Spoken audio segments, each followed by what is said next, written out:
Hello friends, Pandian ஸ்டோரில் என்ன நடக்குதுன்னு பார்க்கலாம் வாங்க. வீடியோவை ஸ்கிப் பண்ணாமல் கடைசி வரைக்கும் பாருங்கள். இப்போது நம்ம கோமதியோட மனசை புரிஞ்சுக்கிட்டு பாண்டியனுமே கோமதிக்கு பிடிச்ச மாதிரி நடந்துக்கிறதா வாக்கு கொடுத்துருக்காரு. நம்ம கோமதியும் பாண்டியனும் லவ் பண்ண காலத்தில் எப்படிலாம் இருந்தாங்களோ அந்த மாதிரி ஒரு ஃபீலிங்கை தான் உணர்றாங்க. ஸோ இங்க நம்ம கோமதியும் அவ்வளோ சந்தோஷமா இருக்காங்க. ஏங்க ஒவ்வொரு அ ம் புருஷனும் இந்த மாதிரி பொண்டாட்டி மனச புரிஞ்சுக்கிட்டா ரொம்ப நல்லாயிருக்கும் இல்லைங்க. இந்த உலகத்தில எத்தனையோ பேர் ரொம்ப படுறாங்கங்க கல்யாண வாழ்க்கையில.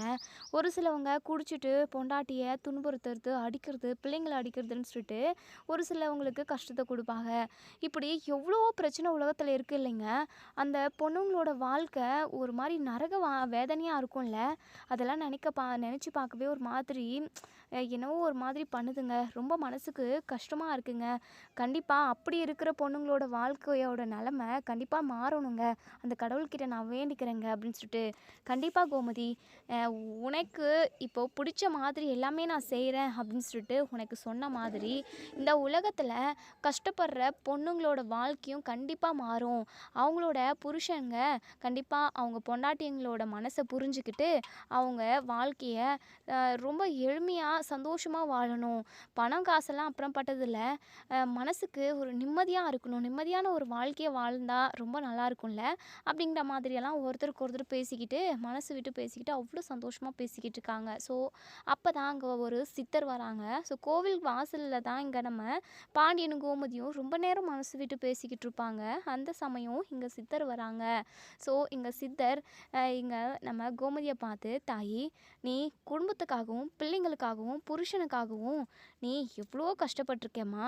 உன் பெத்த வீட்ட கூட விட்டுட்டு, இதோ இங்க நிற்கிறாரே இவருக்காக நீ வந்திருக்க. கண்டிப்பா உன் வாழ்க்கை நல்லா இருக்கும்மா.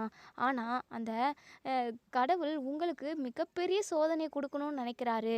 அந்த சோதனையிலேருந்து நீங்க எப்படிம்மா வெளிய வரப்போறீங்க?" அப்படின்னு சொல்லி கேட்கவும், "என்ன சுவாமி இப்படி சொல்றீங்க? கொஞ்ச நேரத்துக்கு முன்னாடி தான் நானும் அவரும் பேசி சிரிச்சு சந்தோஷமா இருந்துகிட்டு இருந்தோம். நீங்க என்னடான்னா இப்படி ஒரு வார்த்தைய சொல்றீங்களே உங்க வாயால இருந்து. தயவு செஞ்சு இப்படி சொல்லாதீங்க சுவாமி. எங்க குடும்பத்துல ஏற்கனவே எக்கச்சக்கமான பிரச்சனைகள் இருக்க தான் செய்யுது. திரும்பவும் எதுவும் பிரச்சனை வந்துடவே கூடாது. இருக்கிற பிரச்சனைய நாங்க சரி செஞ்சாவே போதும் சுவாமி அப்படின்னு சொல்லிட்டு நம்ம கோமதி சொல்றாங்க. உடனே பாண்டியன் இருந்துட்டு, "இங்க பாரு கோமதி, இந்த மாதிரி சாமியார் சொல்றதெல்லாம் நீ எதுவுமே காது குடுத்து கேட்காத. இவனுங்க பணத்துக்காக என்னென்னமோ அடிச்சு விட்டுட்டு போவானுங்க. இங்க வா கோமதி நம்ம போவோம்" அப்படின்னு சொல்லிட்டு சொல்கிறாங்க. உடனே இங்கே நம்ம சாமியார் இருந்துட்டு, "இங்கே பாருப்பா, நீ இப்படி என்னை அவமானப்படுத்துறியேன்னு சொல்லிட்டு உன்னை நான் சபிக்கவும் மாட்டேன், எதுவும் பண்ண மாட்டேன். நீ சொல்கிற மாதிரி நான் பணத்துக்கு ஆசைப்படுறவன்லாம் கிடையாதும்மா, கிடையாதுப்பா. எனக்கு எக்கச்சக்கமான கோடி கணக்கில் சொத்து இருக்குது. என் பிள்ளைங்கள்லாம் டாக்டரா கலெக்டரா இருக்கானுங்க. நான் மொத்தம் 10 பிள்ளைங்கள பெற்றுக்கிட்டவன். என் பொண்டாட்டி என்னை விட்டு போய் சேர்ந்துட்டா. அந்த நிமிஷத்துலேருந்து இப்போ வரைக்கும் நான் இந்த கோவிலே கெதின்னு சொல்லிட்டு கிடந்துக்கிட்டு இருக்கேன்ப்பா. என் வாழ்க்கை என் வாழ்க்கை வரலாறெல்லாம் உன்கிட்ட சொல்லி என்ன பண்ண போகிறேன் நான்? நீ என்னை ஒரு வார்த்தையில் கேட்டல்ல, பணத்துக்காக தான் இவன் என்னென்னமோ பேசிக்கிட்டு இருக்கான்னு சொல்லிட்டு. அதெல்லாம் கிடையவே கிடையாது. பணத்துக்காக நான் ஆசைப்பட்டிருந்தேன் அப்படின்னா என் பிள்ளைங்களோடவே இருந்திருப்பேனே. ஒவ்வொருத்தரும் ஒவ்வொரு நிலமையில இருக்கானுங்க. ஒவ்வொருத்தரும் அவ்வளோ சொத்து சுகம் சேர்த்து வச்சுருக்கானுங்க. நான் நினச்சேன் அப்படின்னா ஏசிலே உட்காந்த இடத்துலே சாப்பிட்ற அளவுக்கு எனக்கு வசதி வாய்ப்பு இருக்குப்பா. அத்தனையும் நான் விட்டுட்டு வந்தது எதுக்காக? பணம் காசெல்லாம் இன்னைக்கு வரும் நாளைக்கு போகும். பணம் காசில் மட்டும் சந்தோஷம் இருக்கிறது கிடையாது. பணம் காசும் தேவை தான். ஆனால் அது நம்ம வாழ்கிறதுக்கான தேவையை பூர்த்தி செய்கிறதுக்கான ஒரு இது. ஆனால் அதையும் தாண்டி சந்தோஷம், நிம்மதின்னு ஒன்று இருக்குல்லப்பா, அது எல்லாமே என்கிட்டேருந்து போயிடுச்சு. என் பொண்டாட்டி தான் எனக்கு எல்லாமேன்னு இருந்தேன். அவளே என்னை விட்டுட்டு போயிட்டாப்பா. அதுக்கப்புறம் அவள் இல்லாமல் நான் மட்டும் சொத்து சுகத்தை அனுபவிக்கிறதுல எனக்கு விருப்பம் இல்லை. அதான் இந்த கோவிலுக்கு வந்து ரொம்ப நாள் நான் தவம் கிடந்து இப்படி ஒரு வேஷத்தை போட்டுக்கிட்டு இருக்கேன். நான் அந்த கடவுள், அந்த சாமி என்ன சொல்லுதோ அதை தான் ஒரு சில பிள்ளைங்களுக்கு நான் சொல்லுவேனே தவிர, அதுவும் அவங்களுக்கு ஏதாவது கஷ்டம் வந்தால் மட்டும்தான் நான் சொல்லுவேனே தவிர, மற்றபடி நானாக போயிட்டு வாண்டடா அவங்கக்கிட்ட இப்படி அப்படின்னு சொல்லி 150 இல்ல 10,000 1000ன்னு சொல்லிட்டு புடுங்குற ஆளு நான் கிடையாதுப்பா. சொல்லப்போனால் பணங்காசுனாவே எனக்கு கொஞ்சம் தூரம் தான். என் பிள்ளைங்கள்லாம் இப்போ கூட என்னை வந்து கூப்பிடுறானுங்க. ஆனால் நான் போகிறதுக்கு தயாராக இல்லை.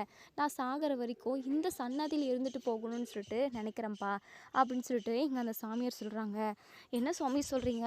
உங்களோட கதையை கேட்டால் உண்மையாகவே எனக்கே அதிர்ச்சியாக தான் இருக்குது. அவ்வளோ சொத்து சொகத்தை விட்டுட்டு உங்கள் பிள்ளைங்களை விட்டுட்டு நீங்கள் எதுக்காக இங்கே இருக்கணும்? உங்கள் ஒய்ஃப் தான் போய் சேர்ந்துட்டாங்க. ஏதோ அது நடக்கக்கூடாது நடந்து போயிடுச்சு. அதுக்காக உங்கள் பேர பிள்ளைங்களெல்லாம் பார்த்துக்கிட்டு இருக்க வேண்டியது தானே. அதை விட்டுட்டு இங்கே வந்து இருக்கீங்களே சுவாமி அப்படின்னு சொல்லிட்டு நம்ம கோமதி கேட்குறாங்க. இங்கே பாரு தாயி, அவங்கவுங்க வாழ்க்கையை பார்த்துக்கிட்டு போகிறாங்க. என் வாழ்க்கைன்னு இருந்துச்சு அப்படின்னா அது என் பொண்டாட்டி தான். என் பொண்டாட்டி போனதுக்கப்புறம் எனக்கு எதையுமே யோசிக்க தோணலம்மா அப்படின்னு சொல்லிட்டு இப்போது நம்ம பாண்டியன் இருந்துட்டு, சரிங்க சுவாமி, நீங்கள் சொல்கிறது எல்லாமே புரியுது. எங்களுக்கு ஏதோ கெட்டது நடக்கிறதா நீங்கள் சொன்னீங்களே, என்ன ஏதோ சோதனை அது இதுன்னு என்னமோ சொன்னீங்களே, என்ன சாமி அப்படின்னு சொல்லிட்டு நம்ம பாண்டியன் கேட்குறாங்க. உடனே அந்த சாமியார் இருந்துட்டு, இங்கே பாருப்பா, உங்கள் 2 பேரோட உயிருக்கு ஆபத்து வரப்போகுது. உங்கள் 2 பேரோட உயிரை எடுக்கலான்னு சொல்லிட்டு முடிவு பண்ணியிருக்கான். ஆனால் உங்களுக்கு ஆயுசு இருக்குப்பா.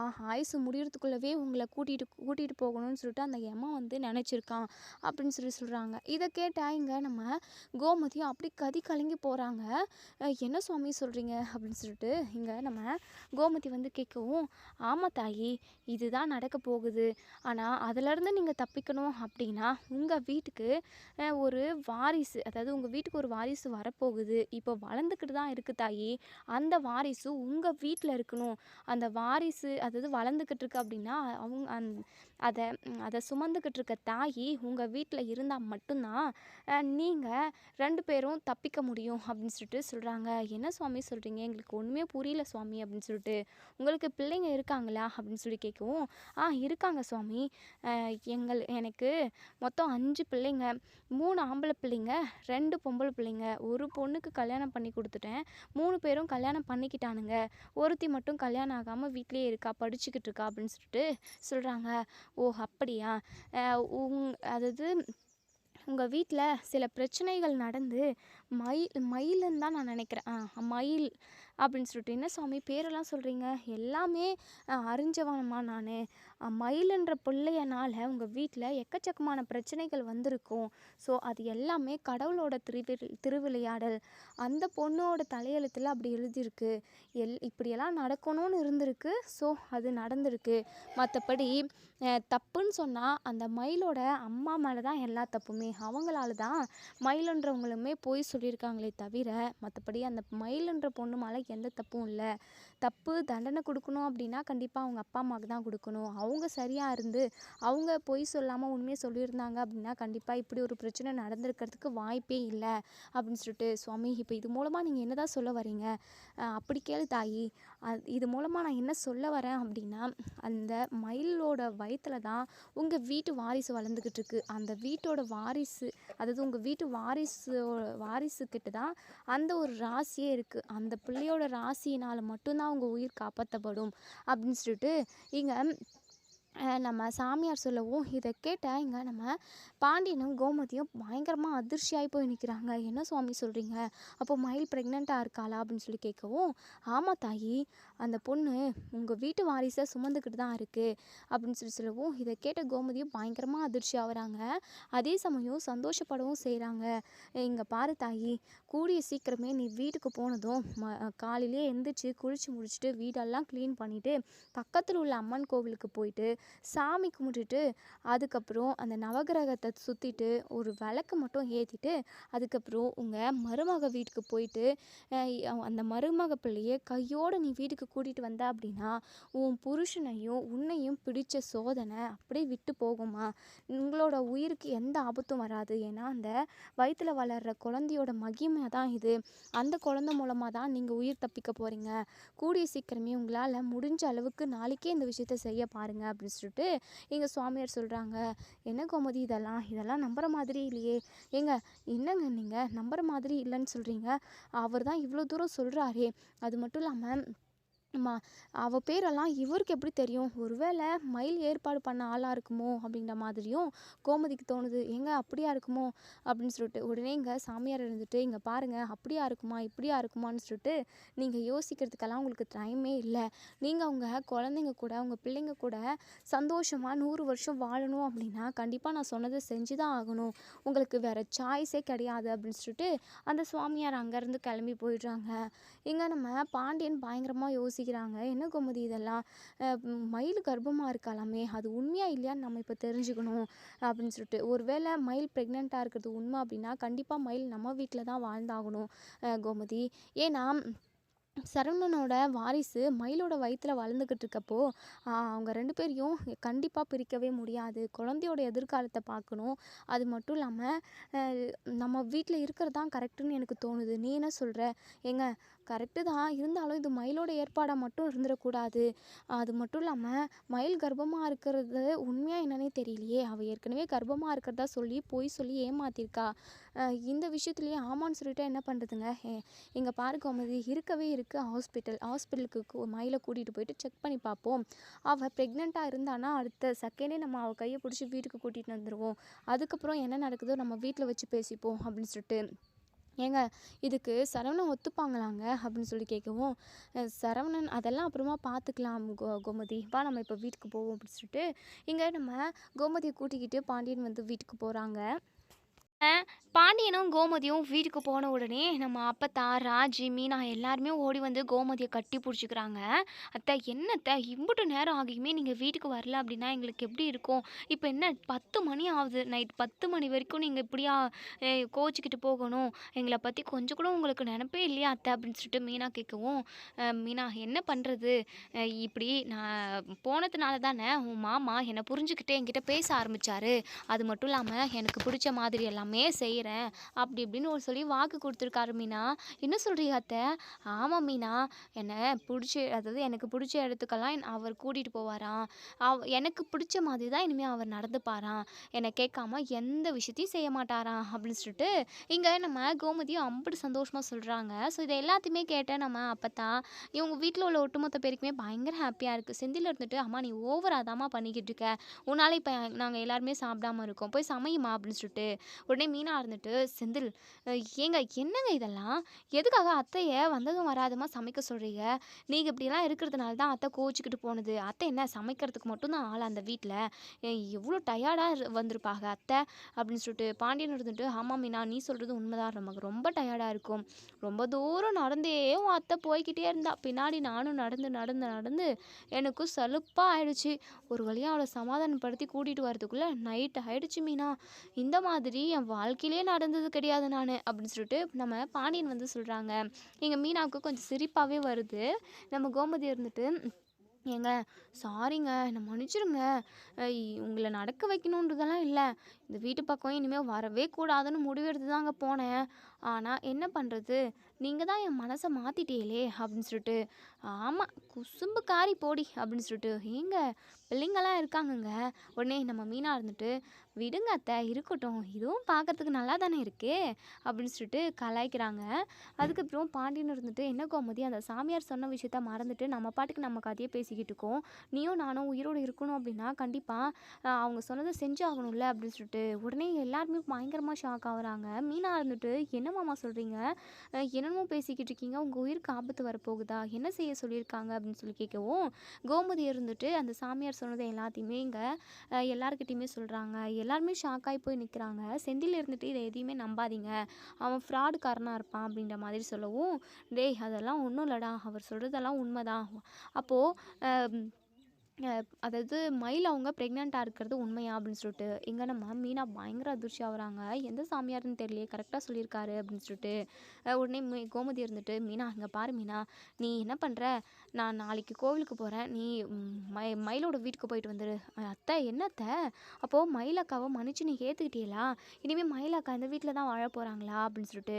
உடனே சரண்யன் இருந்துட்டு, "இங்க பாரு மீனா, கண்டிப்பா அது மட்டும் நடக்கவே நடக்காது. எக்காரணத்துக்கு கொண்டும் அந்த பொய்க்காரியை நான் மன்னிச்சு ஏத்துக்கவே மாட்டேன்" மாட்டேன், அவளாம் இந்த வீட்டுக்குள்ள வரவே கூடாது அப்படின்ற மாதிரி சரவணன் வந்து சொல்கிறாங்க.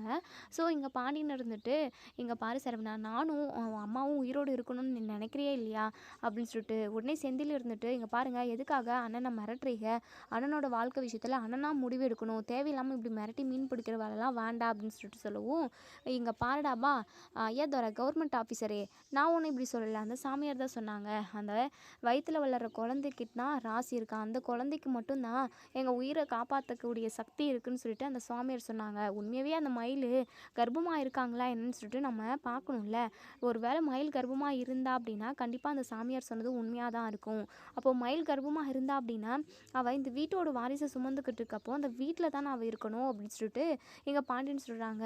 இப்போது நம்ம சரவணனுமே மனசில் நினைக்கிறாங்க. ஏன்னா ஏற்கனவே நம்ம மயில் வந்து சரவணன் கிட்ட ப்ரெக்னெண்ட்டாக இருக்கிறதா சொல்லியிருப்பாங்க. ஸோ அதை எல்லாத்தையுமே யோசிச்சு பார்த்து பயங்கரமாக ஃபீல் பண்ணுறாங்க.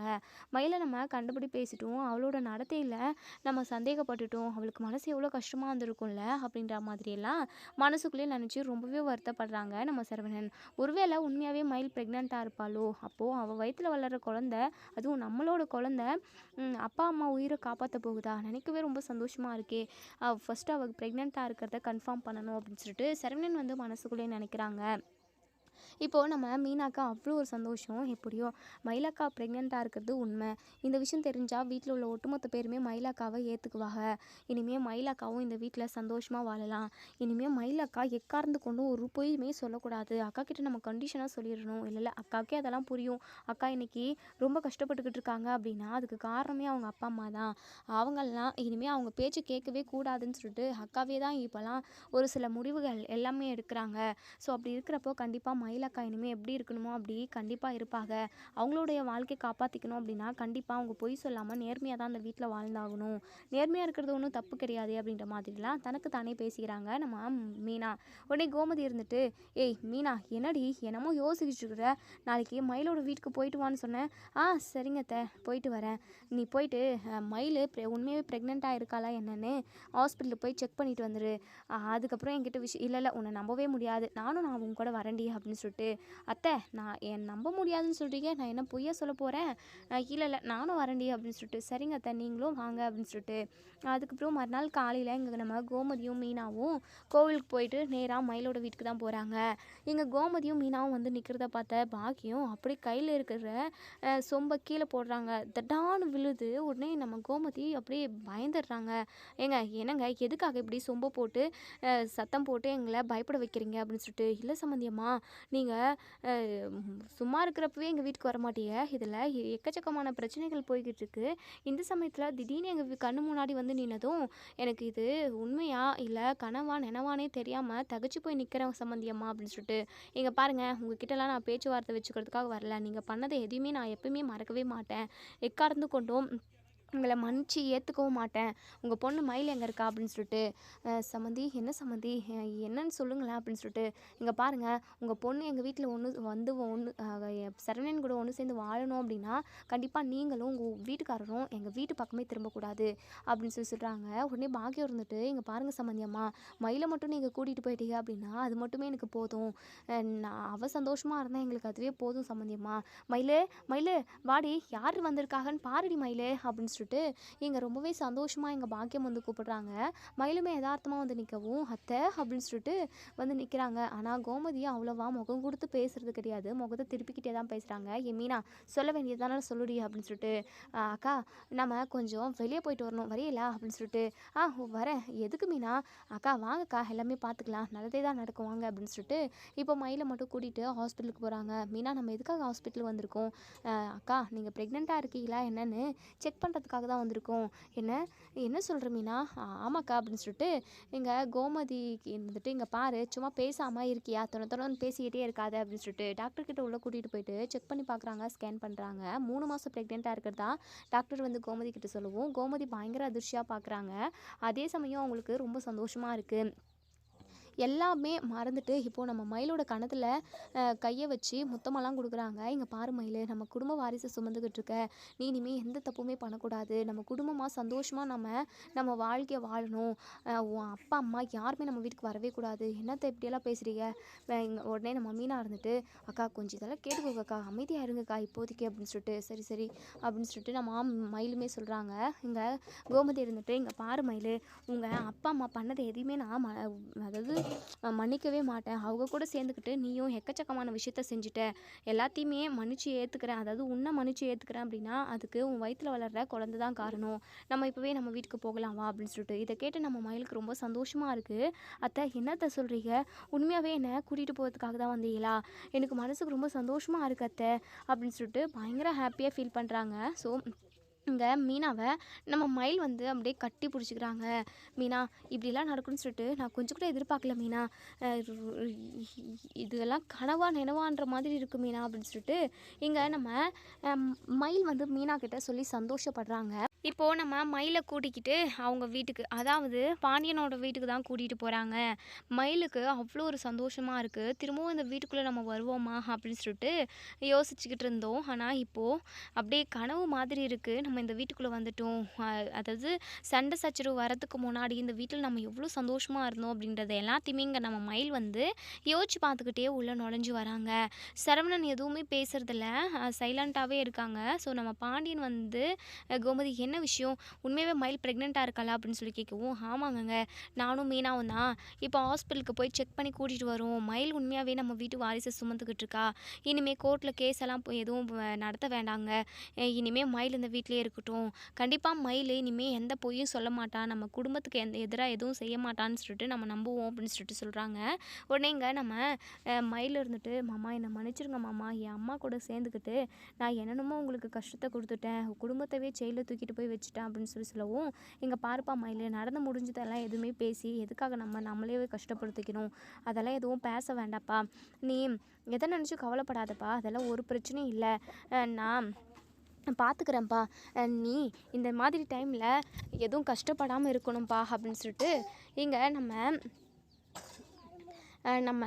பாண்டியன் வந்து நம்ம மயில்கிட்ட சொல்கிறாங்க.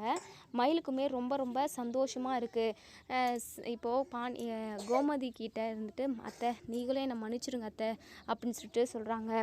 ஸோ இங்கே நம்ம மயில் இருந்துட்டு சரவணன் கிட்ட போயிட்டு, மாமா என்னை மன்னிச்சிருங்க மாமா, என்னால் நீங்களுமே ரொம்ப பட்டிருப்பீங்க, மனசுக்கு எனக்கு ரொம்ப வருத்தமாக தான் இருக்குது, தயவு செஞ்சு நீங்கள் என்னை மன்னிக்கணும் மாமா அப்படின்னு சொல்லிட்டு இங்கே நம்ம மயில் வந்து பாண்டியன் சரவணன் காலில் விழுந்து மன்னிப்பு கேட்குறாங்க. சரவணனுமே, இங்கே பாரு மயில், நான் என்னையுமே நீ மன்னிச்சிரு, உன்னுடைய நடத்தையை பற்றி நான் உன்னை தப்பாக பேசி உன்னை கஷ்டப்படுத்திட்டேன், உன்னை காயப்படுத்திட்டேன், என்னை மன்னிச்சிரு மயில் அப்படின்னு சொல்லிட்டு நம்ம சரவணனுமே சொல்கிறாங்க. மயிலுக்கு அப்போ தான் ரொம்ப ரிலாக்ஸாக சந்தோஷமாக இருக்குது.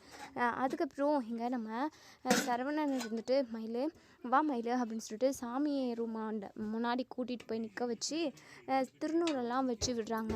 இங்கே பாரு மயில், இனிமேல் நீ எதுக்காகவும் கவலைப்படாத, உன்னையும் நம்ம குழந்தையும் பத்திரமா பார்த்துக்க வேண்டிய பொறுப்பு எனக்கு இருக்குது அப்படின்னு சொல்லிட்டு சொல்கிறாங்க. இப்படி பேசிக்கிட்டு எல்லாருமே ஒன்றா சந்தோஷமாக ஜாலியாக பேசிக்கிட்டு இருக்காங்க.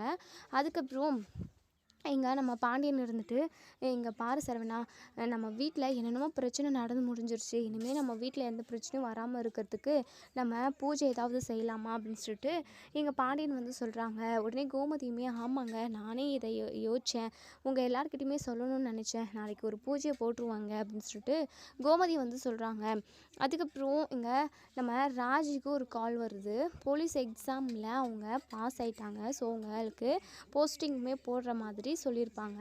ஸோ இதை கேட்டுட்டு இங்கே நம்ம ராஜி அவ்வளோ சந்தோஷப்படுறாங்க. உடனே கதிர்கிட்ட சொல்கிறாங்க, கதிர் அப்படின்னு சொல்லிட்டு கதிரை ஹக் பண்ணிக்கிறாங்க. என்ன ராஜி ரொம்ப சந்தோஷமாக இருக்க போல், என்ன விஷயம் அப்படின்னு சொல்லி கேட்கவும், கதிர் நான் போலீஸ் ஆக போகிறேன், நான் எக்ஸாம் எழுதுனேன்ல அதில் பாஸ் ஆகிட்டேன் கதிர், இனிமேல் நான் கெத்தாக தலை நிமிர்ந்து இந்த ஊர் முன்னாடி நடந்து போகலாம், என் அப்பா கிட்ட போயிட்டு நான் போலீஸ் ஆகிட்டேன்னு சொன்னால் அவர் ரொம்ப ரொம்ப சந்தோஷப்படுவார் அப்படின்னு சொல்லிட்டு இங்கே நம்ம ராஜு வந்து அவ்வளோ ஒரு சந்தோஷமாக சொல்கிறாங்க. நம்ம கதிருக்கு அவ்வளோ ஒரு சந்தோஷம். பாண்டியன் காலில் விழுந்து ஆசீர்வாதம் வாங்கிக்கிறாங்க. பாண்டியனுமே இங்கே பாரு ராஜி, உன்னை போலீஸாக பார்க்கணுன்னு எனக்கும் ஆசையாக தான் இருக்குது. நீ சாதிச்சிட்ட ராஜி, உன்னை என் மருமகன் சொல்லிக்கிறதுக்கே எனக்கு ரொம்ப ரொம்ப பெருமையாக இருக்குது அப்படின்னு சொல்லிட்டு இங்கே பாண்டியன் சொல்கிறாங்க. ராஜுக்கு அவ்வளோ ஒரு சந்தோஷம். மீனாவுமே வாழ்த்துக்கள் ராஜி அப்படின்னு சொல்லிட்டு இப்போது இங்கே நம்ம மயிலுமே வாழ்த்துக்கள் சொல்கிறாங்க. தேங்க்ஸ்க்கா அப்படின்னு சொல்லிட்டு இப்போது இங்கே நம்ம ராஜு இருந்துட்டு கதிர் நம்ம நாளைக்கு ஒரு இடத்துக்கு போக வேண்டியதாக இருக்கும். அங்கே போயிட்டு நம்ம முடிக்க வேண்டியது எல்லாமே முடிச்சுட்டு வரணும் அப்படின்னு சொல்லிட்டு அந்த போலீஸ் வேலையை டீட்டெயில்ஸ் பற்றியெல்லாம் பேசிக்கிட்டு இருக்காங்க. மறுநாள் காலையிலேயே இங்கே நம்ம ராஜி அவங்க அப்பா அவங்க வீட்டுக்கு போயிட்டு அவங்க அப்பாவை தேடுறாங்க. அங்கே சோஃபா மேலே இங்கே குமாரும் சக்திவேலும் தான் உட்காந்துருக்காங்க. ராஜியை பார்த்ததுமே இங்கே சக்திவேலுக்கு பயங்கரமாக கோவம் வருது. ஓடுகாலி எதுக்கு வந்திருப்பா இந்த ஓடுகாலி அப்படின்னு சொல்லிட்டு இங்கே அப்படியே முணங்கிக்கிட்டே எந்திரிச்சு நிற்கிறாங்க. உடனே இங்கே குமாரவேலு இருந்துட்டு வா ராஜி, வா வா உட்காரு வா அப்படின்னு சொல்லிட்டு டேய் எடுபட்ட பையனே, எதுக்காகடா அந்த ஓடுகளை வந்து உட்கார சொல்கிற? இவளால் நம்ம பட்ட அவமானமெல்லாம் மறந்துட்டியா? அப்பா அது வந்து டேய் எதுவும் பேசாம அமைதியாருடா. ஓடுகளி கழுத, எதுக்காக நீ இந்த வீட்டுக்கு வந்த? ஒவ்வொருத்தராக இந்த வீட்டிலேருந்து இழுத்துக்கிட்டீங்கள. எங்கள் அப்பத்தா அந்த கிளவி எப்படி இருக்குது? அது எப்படி இருந்தால் என்ன? என் பையனோட கல்யாணத்தவே நிறுத்தி என் பையனோட வாழ்க்கையவே கெடுத்து விட்டுருச்சு அந்த கிழவி. இப்போது நீ எதை கெடுக்கிறதுக்காக இந்த வீட்டுக்குள்ளே வந்திருக்க? ஒழுங்காக வெளியே போக்க ஓடுகாலி அப்படின்னு சொல்லிட்டு இங்கே சக்திவேல் வந்து பயங்கரமாக கோவப்படுறாங்க. இப்போது இங்கே நம்ம குமரவேல் இருந்துட்டு அப்பா ஒரு நிமிஷம் அமைதியாக இருங்கப்பா, டேய் நீ அமைதியாக இருடா அப்படின்னு சொல்லிட்டு இங்கே ராஜியோட கழுத்தை பிடிச்சி வெளியே தள்ளலான்னு சொல்லிட்டு போகிறாங்க. உடனே இங்கே முத்துவேல் இருந்துட்டு டேய் சக்தி என்ன பண்ணிக்கிட்டு இருக்க நீ அப்படின்னு சொல்லிட்டு சத்தமாக ஒரு குரல். சக்தி இருந்துட்டு அண்ணே இவெல்லாம் எதுக்காகண்ணே நம்ம வீட்டுக்கு வரணும்? இந்த ஓடுகாலிகள்லாம் சேர்ந்து நம்ம குடும்பத்துக்கு மிகப்பெரிய அவமானத்தை தேடி கொடுத்துட்டாங்கண்ணே. அப்படி இருக்கிறப்போ இவங்கெல்லாம் உள்ளுக்கே வரவே கூடாது, இவங்களுக்கு அதுக்கான தகுதியுமே கிடையாதுண்ணே அப்படின்னு சொல்லிட்டு முத்து அது என் பொண்ணு ஏன் ராஜி தேவையில்லாமல் ராஜியை ஏதாவது பேசுகிற வேலை வச்சுக்கிட்டா அப்படின்னா அவ்வளோதான் நடக்கிறதே வேற அப்படின்னு சொல்லிட்டு இங்கே முத்துவேல் வந்து சக்திவேலை பயங்கரமாக வெளுத்து வாங்குறாங்க. இதோட இந்த ரிவ்யூ முடியுது. இதுக்கப்புறம் என்ன நடக்குது சொல்லி வெயிட் பண்ணி பார்ப்போம் ஃப்ரெண்ட்ஸ். வீடியோ பிடிச்சிருந்தா லைக் பண்ணி கமெண்ட் பண்ணி தெரிவிங்க.